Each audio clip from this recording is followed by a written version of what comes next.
Police department లో ఉండి తుపాకీ పట్టుకోవాల్సిన చేతులతో చచా ఇలాంటి పిచ్చి పనులన్నీ చేస్తున్నారు. సిగ్గుగా లేదు? మేమేం చేయాలి సార్? సుపీరియర్ ఆఫీసర్ చెప్తేనే కదా సార్ చేస్తున్నాం. మీరు దులపాల్సింది ఆఫీసర్స్ ఇళ్లలో బూజుని కాదు, సమాజానికి పట్టిన బూజుని.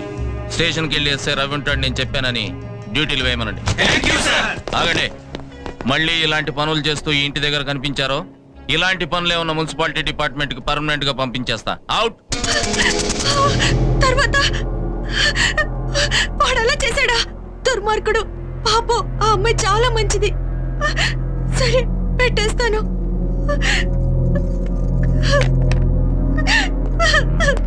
దుర్గా, కనక దుర్గా, దుర్గా ఏమైంది? పద్మని సురేష్ కిరసనాయిలు పోసి చంపేశాడంట. నీకెలా తెలిసింది? హైదరాబాద్ కి ఫోన్ చేస్తే పక్కింటి పిన్ని గారు చెప్పారండి. వాడు చాలా మంచోడు కదే. నేను కూడా అలాగే అనుకున్నాను, కానీ వాడు ఇలా చేస్తాడని కల్లో కూడా అనుకోలేదండి. Okay okay, cool down. నేను ఇప్పుడే ఆ ఏరియా ఇన్స్పెక్టర్ ఫోన్ చేసి ఆ రాస్కెల్ సంగతి చూస్తా. ఎవరి సంగతి? అదే మన ఎదురింట్లో ఉన్న సురేష్ గారి సంగతి. ఎందుకు? ఎందుకంటే వాడు పెళ్ళానికి ఈ రోజున పోసి కాల్చి చంపాడంటున్నావుగా. ఊరుకోండి, నేను చెప్పేది ఈ రోజు మెటల్ సవర్ సీరియల్ లో జరిగిన దాని గురించి. మరి పిన్ని గారికి హైదరాబాద్ ఫోన్ చేస్తే చెప్పారంటున్నావు. ఇక్కడ కేబుల్ టీవీలో కరెంట్ పోయింది కదా, అక్కడికి ఫోన్ చేసి ఈ రోజు ఏం జరిగిందని అడిగాను. వాళ్ళు చెప్పారు. ఎట్టా? ఇక్కడ కేబుల్లో కరెంటు పోతే నువ్వు హైదరాబాద్ ఫోన్ లో ఎంక్వైరీ పెట్టావా? అక్కడ పిన్ని గారు ఫోన్ లో నీకు ఈ మ్యాటర్ డిక్లేర్ చేశారా?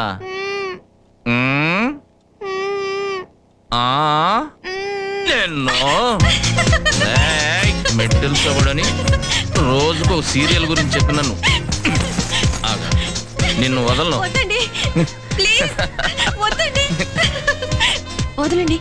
వదలకపోతే పోలీసుల్ని పిలిచి ఎఫ్ఐఆర్ ఫైల్ చేస్తా. అబ్బా, ఎఫ్ఐఆర్ ఫైల్ చేయడానికి పోలీసులు ఎందుకమ్మా? నేనున్నానుగా. వేరే ఆదాయం లేనట్టుంది, మాట్లాడితే మందు రేటు పెంచేస్తున్నా, చచ్చిపోతున్నా కొనలేక. ఏయ్, మందులోకి మంచంగేదే. నీ ఎదవ తాగుడుతో చచ్చిపోతున్నాను. నాకు చావు రాదు, నీకు బుద్ధి రాదు. నాకు బుద్ధి రాదు, నీకు సావెందుకు రాదే? గట్టిగా డ్రెస్ నేను హెల్ప్ చేస్తాను. ఇంట్లో పెళ్లిడికి వచ్చిన పెళ్ళుంది, కనీసం దానికి పెళ్లి చేద్దామన్న ఆలోచన కూడా రాదా? చిచ్చి. ఊరుకోమ్మా, మానేస్తాళ్లే. అసలు నీ వల్లే కదే ఆయన సగం చెడిపోయింది. ఇదిగో, నన్నేమన్నా అను పడతాను, నా బంగారాన్ని ఏమన్నా అన్నావంటే పేగులు తీసి మెళ్ళ వేశాను. దానికేం తక్కువ లేదు. మా అమ్మనంటుందా ఇది? మా బంగారు తల్లి, నీకు మామూలు కానిస్టేబుల్ ఇచ్చి పెళ్లి చేయను, ఎస్ఐని ఇచ్చి పెళ్లి చేస్తాను. ఆంధ్రప్రదేశ్ అంతా పందిరేసి, పోలీసు పెరేడ్ గ్రౌండ్ అంతా పేటేసి, మన రాష్ట్రంలో ఉన్న కానిస్టేబుల్ అందరినీ పిలిచేసి ఎరగదీసేస్తాను. హెడ్ కానిస్టేబుల్ సుబ్బారావు గారి కూతురు పెళ్ళమ్మ జాకానా. పెళ్లికి మీ అమ్మను పిలుద్దామా వద్దా? పిలుద్దాంలే, తినేసిన ఇంగ్లీష్ తరకలు తీయాలి కదా. చాలు చాలే సంబడం. ఏం పెట్టి చేస్తావు పెళ్లి? తాగేసిన ఖాళీ సీసాలు పెట్టా? నోర్మోయ్, అవసరమైతే వాలంటరీ రిటైర్మెంట్ తీసుకుంటాను, తక్కువైతే నా 2 కిడ్నీలు అమ్మేస్తాను. ఇదిగో, అదేం అక్కర్లేదు కానీ ముందు నీవి పటాస్ మానే చాలు. అయినా ఎప్పుడు లేందే నీకు అలవాటు ఇక్కడికి వచ్చిన తర్వాత ఎందుకు పట్టుకుని సుబ్బు? పవిత్రంగా పట్టుకోవలసిన లాఠీ పట్టుకోలేక పట్టుకుందమ్మా. గర్వంగా పెట్టుకోవలసిన టోపీ ఇక్కడ ఎదవల మధ్య ధైర్యంగా పెట్టుకోలేక పట్టుకుందమ్మా. ఎస్పీల చేత కూడా హెడ్ కానిస్టేబుల్ సుబ్బారావు గారు అని గౌరవంగా పిలిపించుకున్న నేను రౌడీ గాళ్ళ చేత అరే ఒరే సుబ్బారావు అని పిలిపించుకుంటుంటే తట్టుకోలేక పట్టుకుందమ్మా. మానేచ్చు కదా సుబ్బు. మానేత్తం తల్లి. కొత్త ఎస్పీ యుగంధర్ గారు వచ్చారు. పోలీస్ అంటే ఏంటో, పోలీసు పవర్ ఏంటో చూపిస్తున్నారు, ఎరగదీసేస్తున్నారు అనుకో. నువ్వు చూస్తూ ఉండు, తొందరలో నేను మందు మానేస్తాను. నిజంగా? నీ మీద ఒట్టు తల్లి. నా బంగారు సుబ్బు. అందరికీ నమస్కారం. నా పేరు యుగంధర్, కొత్తగా వచ్చిన ఎస్పీని. దేవుడి గుడికి వెళ్ళాలంటే కొబ్బరికాయ కొట్టాలి, పోలీస్ స్టేషన్కి వెళ్ళాలంటే లంచం పెట్టాలి అనే నిర్ణయాన్ని మార్చుకోండి. ప్రజలందరికీ నేను చెప్పేది ఒకటే, చట్టానికి ఉన్న 1000 కళ్ళు, మా పోలీస్ తుపాకీలో ఉన్న గుళ్ళు మీకోసమేనన్న విషయం మర్చిపోకండి. రౌడీలకి గూండాలకి కొత్తగా నేనేం చెప్పదలుచుకోలేదు. నేనేం చేస్తానో వాళ్ళకి ఇప్పటికే అర్థమై ఉంటుంది. జనాన్ని ఇబ్బంది పెట్టకండి, నా తుపాకీకి పని పెట్టకండి. At any time I'm at your service.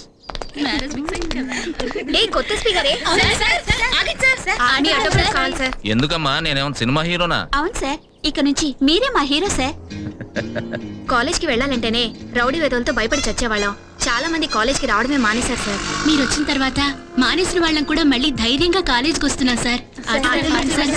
Okay okay, బాగా చదువుకోండి.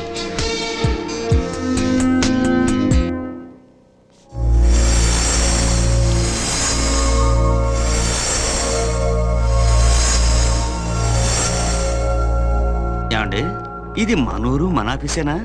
అసలు వీళ్ళకింత ధైర్యం ఎక్కడి నుంచి వచ్చిందండి? అవును, అసలు ఏం చూసుకుని టెండర్ లేయడానికి వచ్చారో నాకేం అర్థం కావటం లేదు. మన ఎస్పీ గారి పుణ్యమాని ఇన్నాళ్లకు సీమలో నిజాయితీగా టెండర్లు జరుగుతాండాయి. అదే నేను ఆలోచిస్తున్నాను. ఎప్పుడూ లేని అన్ని జిల్లాల నుంచి వచ్చేసారే. ఆ రాయుడిది వాడి కొడుకుది తోకలు కత్తిరించే ఆఫీసర్ ఇన్నాళ్లకు దిగినాడు. ఏమండోయ్, ఇదంతా నేను నమ్మనండి. నిజమేనంటయ్యా. రౌడీ అంటే ఎంక్వైరీలు ఏమీ లేవంట, డైరెక్ట్ గా ఎన్కౌంటరే.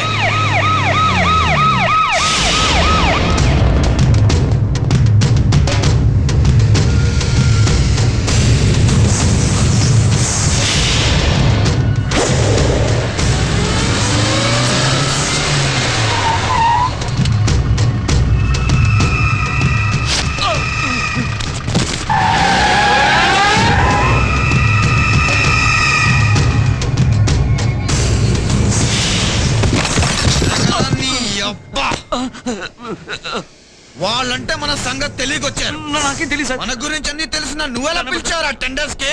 ఊర్లో లేననుకున్నావా లేక రాననుకున్నావా? వచ్చిన ఎస్పీ గారు ఉండగా ఏం పీకలేననుకున్నారా నీ అబ్బా?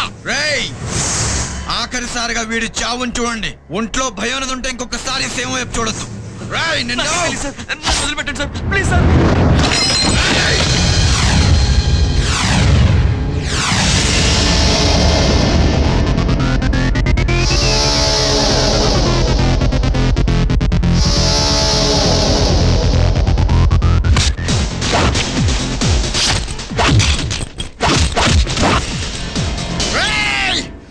నేను ఎవరో తెలుసా నీకు?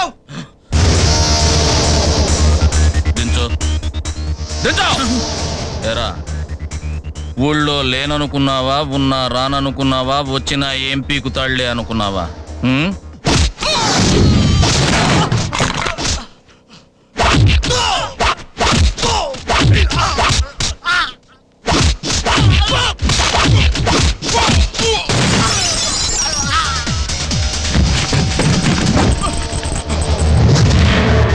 ఇంకొకసారి నీ చేతిలో కత్తి కనిపించిందంటే అదే కత్తితో అదే చెయ్యి నరికి అదే ప్లేస్ లో పాతేస్తా. రేయ్, నాకు 2 విషయాలే తెలుసు. ముందు తెలుగులో తెగేసి చెప్పడం, వినకపోతే ఇంగ్లీష్ లో ఎన్కౌంటర్ చేయడం. వాయిస్ నాది, చాయిస్ నీది. తెలుగా ఇంగ్లీషా? Now police count start. Habib bhai. తెలుగే. గుడ్. తెలుగులోనే ఉండు, వెలుగుతూ ఉంటావు. నేను చెప్పిందంతా బాగా గుర్తుంచుకో. మర్చిపోయావనుకో, నువ్వు అక్కడ ఉన్నావన్న సంగతి ఊరే మర్చిపోతుంది. వెళ్ళు.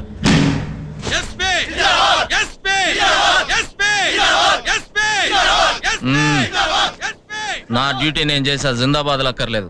ధైర్యంగా మీ పనులు మీరు చేసుకోండి.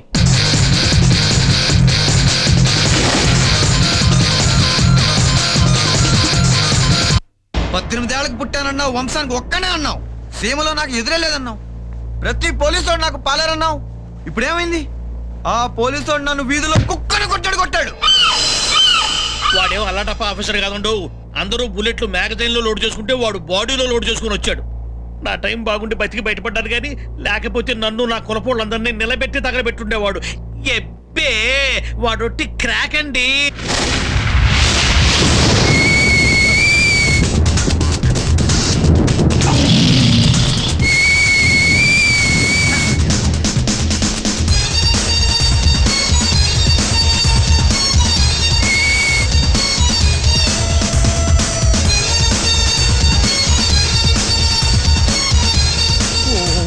అమ్మో, వాడు వచ్చేస్తున్నాడండి.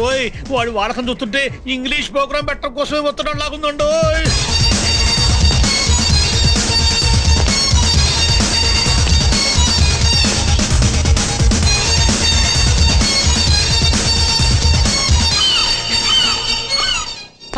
అట్ట చూస్తున్నా మీద నాకల్లి ఏపీ. వెంటయ్య, అయ్యా కూర్చో. అట్నే పైన. నమస్కారం అండి, నా పేరు యుగంధర్. నేను ఈ ఏరియా కొత్తగా వచ్చిన ఎస్పీని. మీతో 2 ముక్కలు మాట్లాడదామని వచ్చాను.